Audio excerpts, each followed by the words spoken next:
siya dapat babaksak. You will lift them. Oo. Tinapik din ako eh. Confusing dahil bumubuhat ako tapos bigla akong tinapik. So, kailangan ibigay mo rin. Kung i-relate natin sa church life, bilang magkakapatid. Doha Unida Evangelical Church.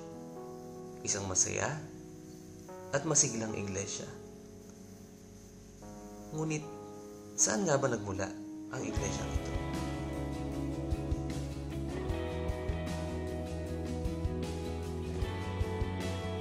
Nagmula ito sa Iglesia Evangelica Unida de Cristo na naitatag noong January 3, 1932 sa pangunguna ni Don Toribio Teodoro.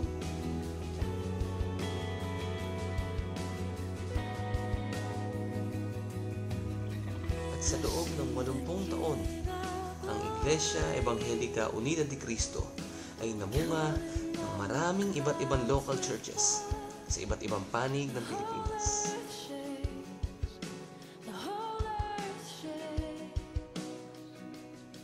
At sa biyaya ng ating Panginoon, sino ang mag-aakala na isang iglesia ng Unida ang uusbong sa isa sa pinakamayayamang bansa sa gitnang silangan, ang bansa ng Qatar.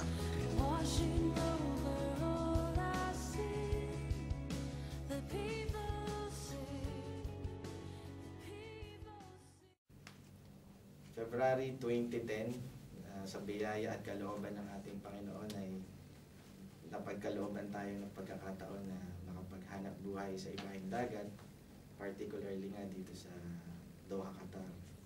And from that moment ay ibinigay na ng Lord yung vision niya na maaari tayong makapagbuo ng isang iglesia, lalo na nung aking malaman na maaari kong maisama ang aking may bahay, ang ating Diakonisa Leia.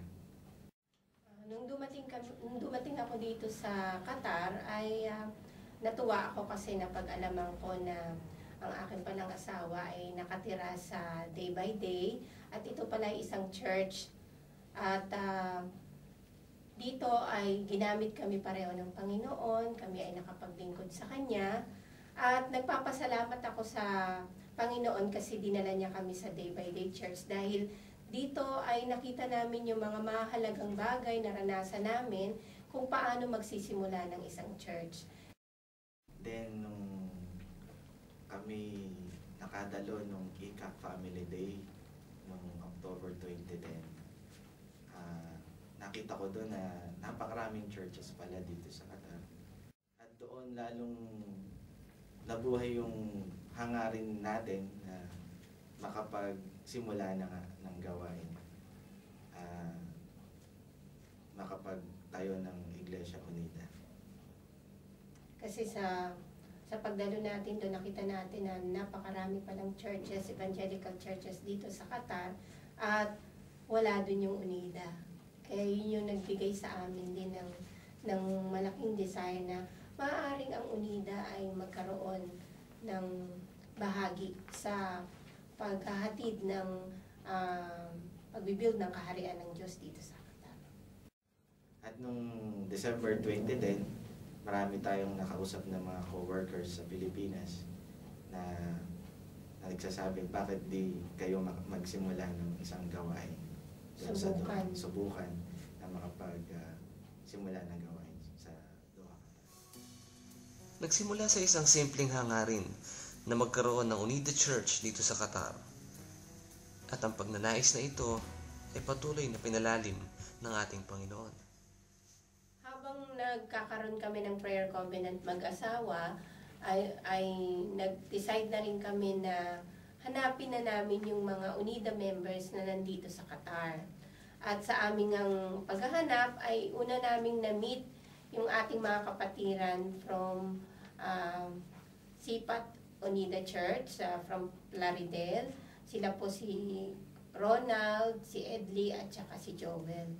Doon sa meeting namin na yon ay inilahad namin yung desire namin na magtayo ng church at nagalak kami na yun din pala ang desire nila. At pagkatapos ng pagsasabi namin yun ay nag-decide kami na magkaroon na ng prayer covenant every day alas 9 ng gabi. para dun sa aming desire na makapagtayo ng church. At doon na rin namin napagkasundoan na mag-put up ng Facebook account, Facebook group account, which is yung DOA UNIDA members in Qatar. Kung saan nakita natin na marami rin palang UNIDA na naririto sa Qatar. And then by October ay naka-receive kami ng invitation mula sa ating kapatid na Ferdy Olanyo. Gusto niya magkaroon ng Thanksgiving service dahil birthday ng kanyang anak.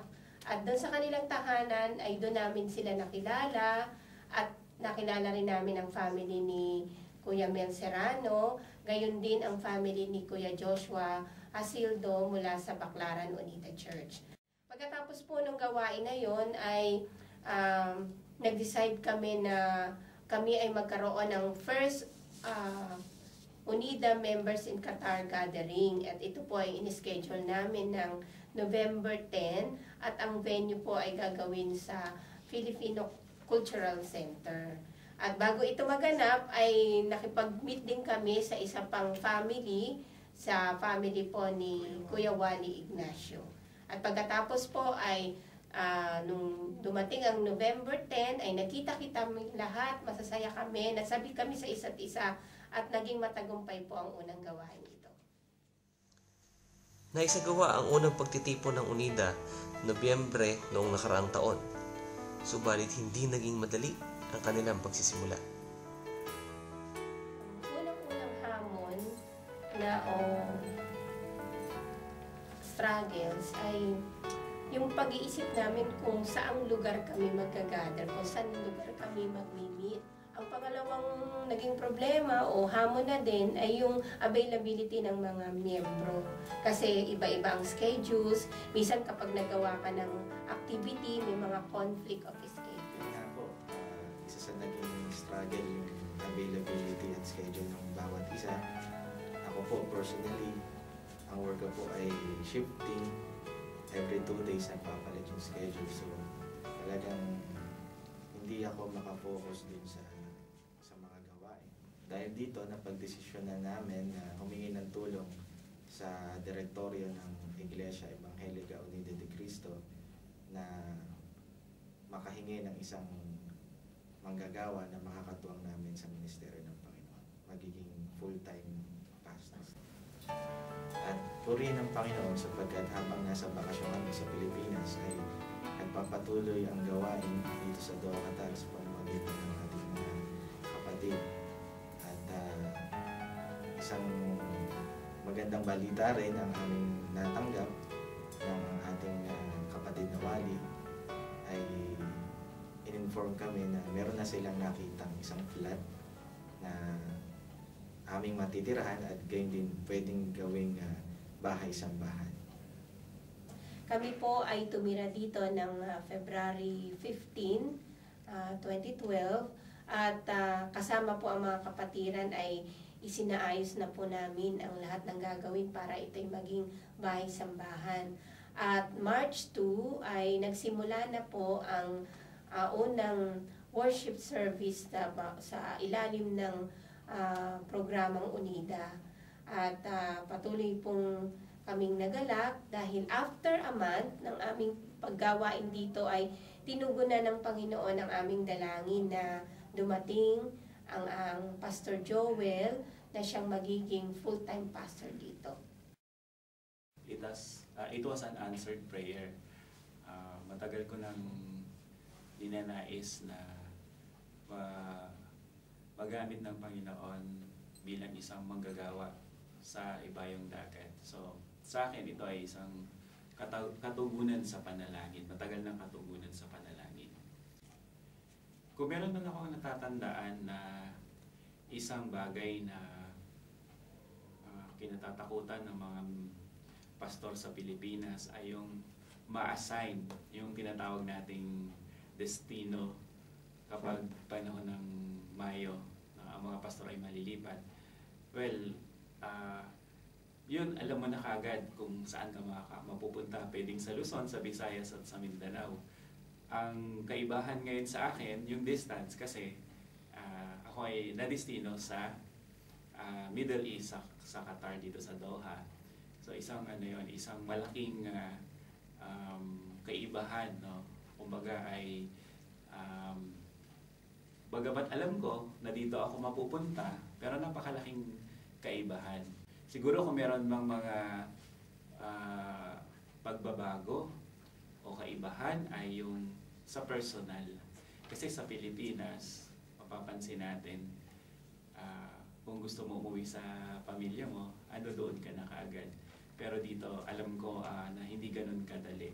So, more on personal, doon ako lalong nananalangin sa Panginoon na patatagin niya ako personally and emotionally. Pero spiritually, kung paano yung ministeryo sa Pilipinas, ganun din naman dito sa Qatar.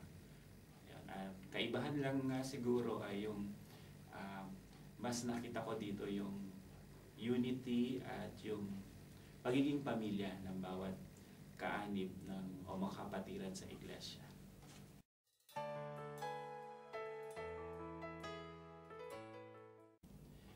Ang Doha Unida Evangelical Church ay makikilala bilang isang masunuring iglesia na matapat na ipinapahayag si Jesucristo bilang Panginoon at tagapagligtas at masigasig na inaabot ang mga tao upang maging alagad ni Kristo. And aside from that, ang Doha Unida Evangelical Church ang magiging inspirasyon ng mga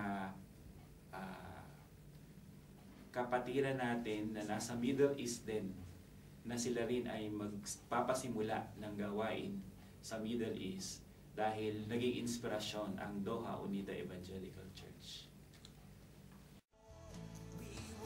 Lumipas ang 1 taon at patuloy na naranasan ng Doha Unida Evangelical Church ang katapatan ng Panginoon.